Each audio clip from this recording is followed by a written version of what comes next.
So the actual technical process of making a flower essence is incredibly simple. At that level, I'd like to describe the steps as you've just witnessed them in silence. The first one is to notice what plant calls you. And that can happen over weeks. It can happen in a flash. I had a friend who told me that her iris kept waking her up at night when she was sleeping. And I said, well, then you need to make an essence from that iris to go deeper into why it was calling her, what that relationship was about. So you may feel called in a strong or subtle way, but the attraction is the beginning of the relationship. The process of making the essence is a way of deepening into that relationship. So you are on a bit of a magical mystery tour while you are making your flower essence. Let yourself surrender to that process. It's full of magic and unexpected things, like that bird that is singing in the distance and the squirrel that's chattering away in the trees around us. It's not a tunnel vision process. It is an alchemical process that involves all of the elements in a conspiracy with the innermost part of your own soul. So, when you've decided that this is something that you want to make an essence from, this particular plant, it's good to do it on a day that is sunny and early in the morning. That's the freshest time of the day for the plant. All of its essence is up from the roots, through the stems, into the blossoming flower. That's where the culmination of its story comes. It's like the flower is like the face of the plant. You really don't know who it is until it blooms.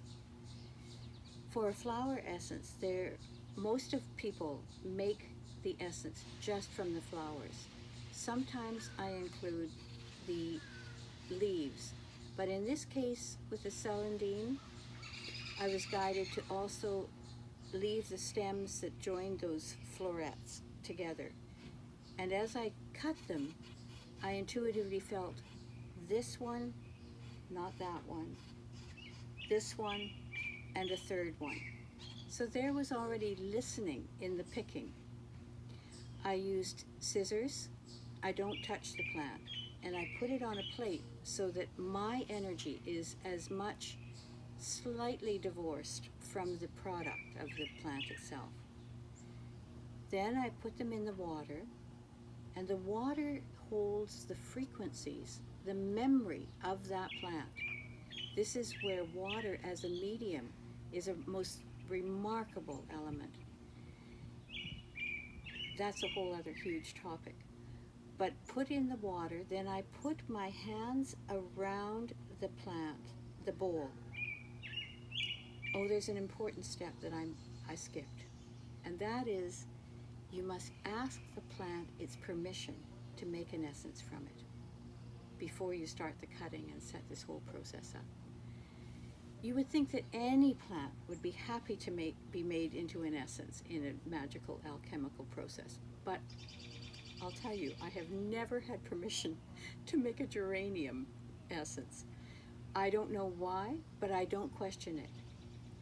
Now, for permission, you can just listen in your heart, or you can use a pendulum or muscle testing to say, do I have permission to make an essence? In the case of the geranium, it's still no, so I respect that. So back to the bowl of water. With your hands around the bowl, you are asking the spirit of the plant to release its energy into the water. That's an engagement, a respectful engagement that invites the plant to let go who it is into the water. Also at this point, I was guided years ago to not make essences the way other professionals and mentors of mine, back to Edward Bach, who was the original flower essence producer, but not to do it the way they did. And I was freaked about that, but to bring myself to the process. So now all my respect for the plant is asking me to be involved in a way, but yes. So I thought, who was I? Who am I? Well, I'm a musician, but I can't bring my piano outside, but I can use my voice. So what you witnessed as I was holding my hands around the bowl was me bringing myself through sound and amplifying my presence, my commitment to this process. So that's the start. Now we leave it in the sunshine for 4 or 5 hours, and now the sunshine marries the water and the plant and begins this fusing process where as the flower releases its energy into the water, you have this alchemical cosmic element bringing earth, fire of the sun, water in a process that I truly do not understand, but I respect.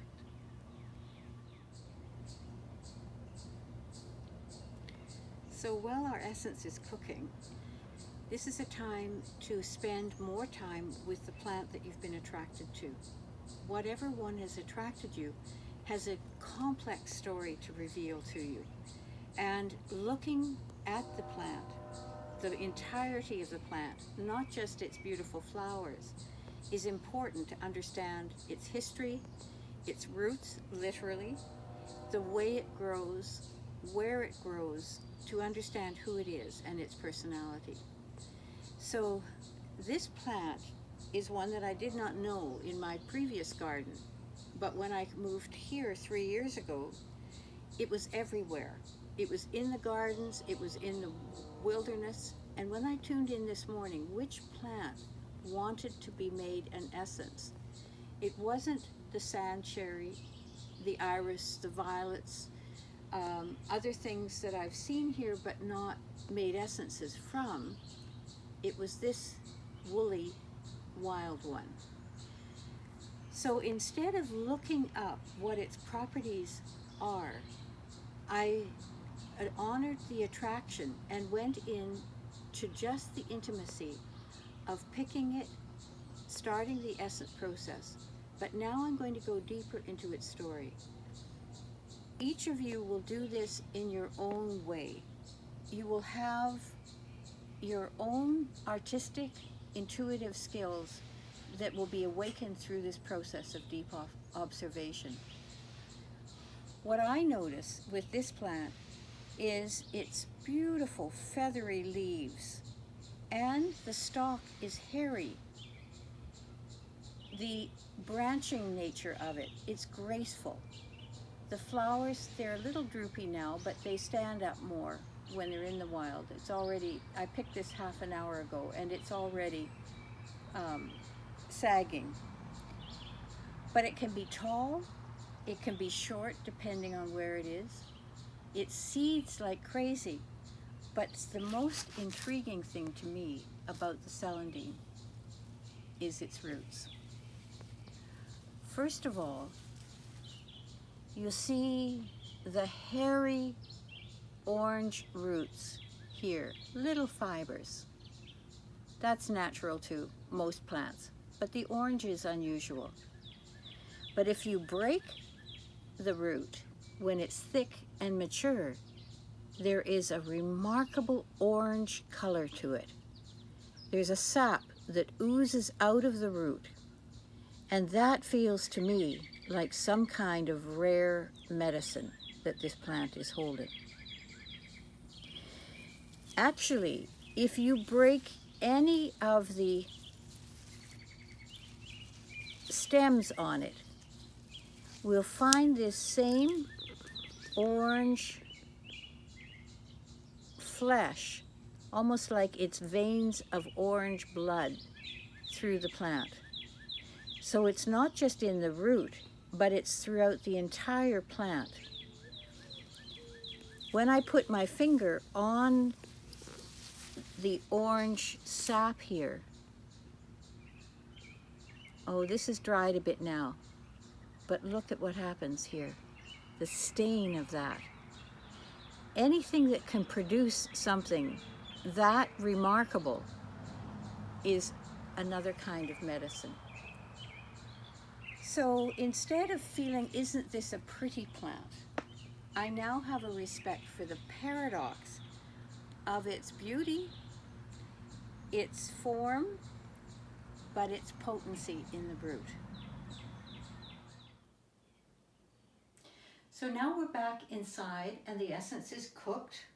It sat outside for about 5 hours, and just at the end we had some rain, which felt like a blessing on the essence. Now we're going to take out the flowers because they have fused their energy into the water, and I'm lifting them out without touching the water, but some of the petals have come off, so I will just gently scoop them out. And this is the mother tincture now, but we need brandy, and you can see I have a large bottle of brandy here, to stabilize and preserve the mother tincture. It will actually go off and grow little green things in it if we don't use a preservative. I use white brandy because I find the frequency of the white brandy is very pure and has a flavor that is not caramelized like other brandies. But this one, the Christian Brothers Frost White Brandy, is only available in the United States. So at this point, what I'm doing is I'm going to take some of the mother tincture water, not all of it. We don't need the whole amount unless you're planning to do a business that will last for 100 years. And I'm putting it in a 1 ounce blue bottle. I've put a label on that says Celandine Mother Tincture. And I'm adding half ounce to the 1 ounce to the half ounce of the brandy. So it's 1-to-1 ratio.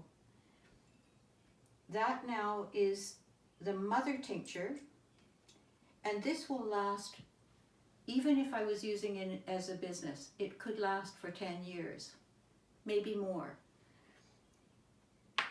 The next step in using an essence is to take a half ounce bottle and put 5 drops of the mother tincture in there.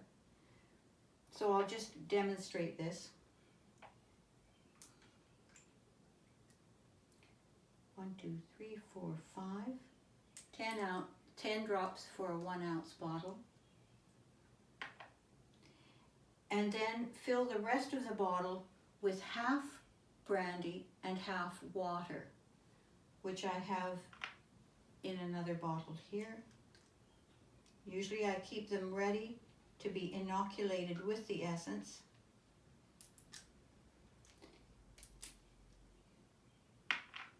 And now we have a solution bottle level. A solution bottle is what is sold to clients. A solution bottle can also be diluted 1 more time. But unlike homeopathy, where it gets more potent with more dilutions, that's not the case with flower essences. It can only be made into a dosage bottle. But you can see if you purchase a solution bottle, a half ounce one, I sell for them for $16, and you made dosage bottles from your solution bottle, you can make this last for a long period of time.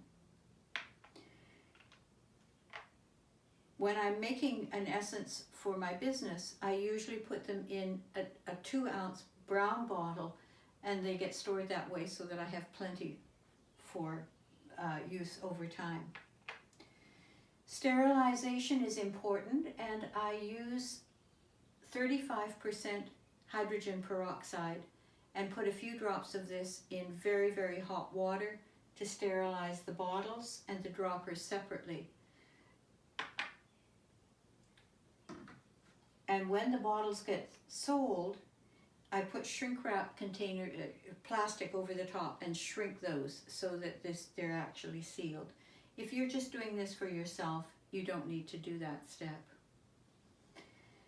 So that basically is the very simple process of how the essence is created. But now you have something that's alive, and you have to live with it for a while to get to know it. It's a new friend.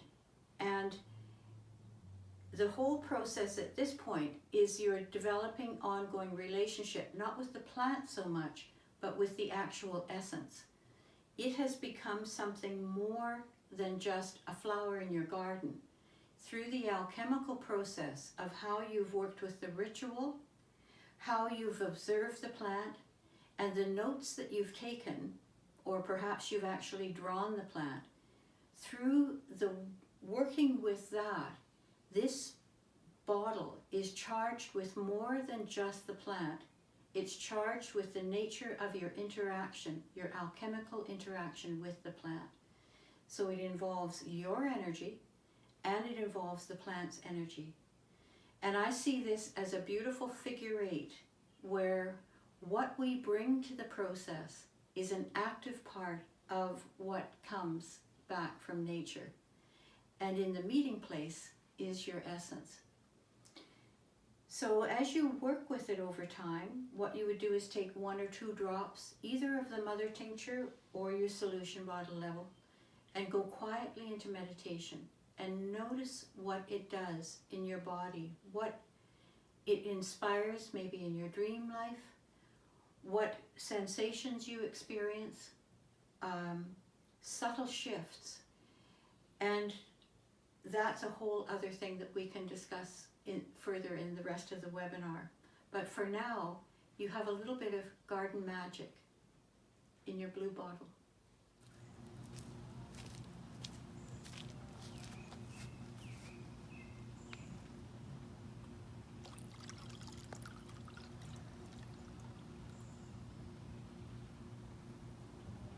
For the critters. And thank you.